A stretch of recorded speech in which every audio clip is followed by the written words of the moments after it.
Valentine's came early sa mga kilig na banat ni David Licauco sa kanyang fans online.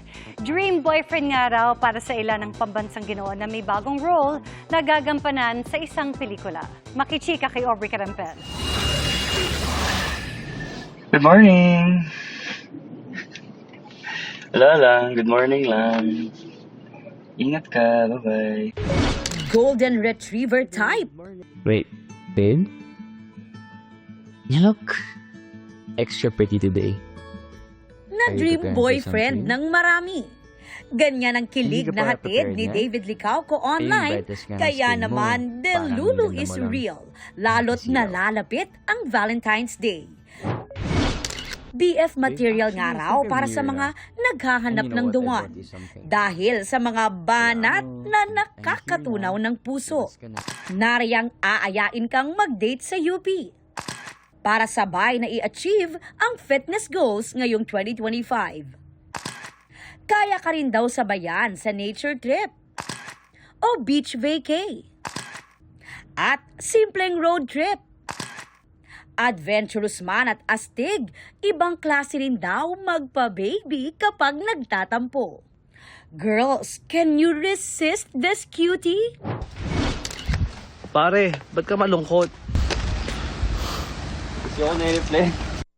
Pero ang isa sa pinakakinakiligan, ang caption ni David kasama ang kanyang pamangkin. Sa gitna ng kakulitan ni David online, abala siya sa bagong karakter na kanyang ginagampanan. From pambansang Ginoo, Iniibig pa rin kita. and sundalong Hapon, to another challenging role para sa upcoming GMA Pictures movie na Samahan ng Mga Makasalanan na sinushoot sa Ilocos Sur. Masaya raw si David na makasama sa pelikula at makaeksena ang kanyang idolong aktor na isa ring negosyante na si Joel Torre. Also seeing him as an actor ay napakagaling. In fact, kayo na may nakita. Meron na ako nakita na pwede kong matutunan, pwede kong i-apply sa the way I act also.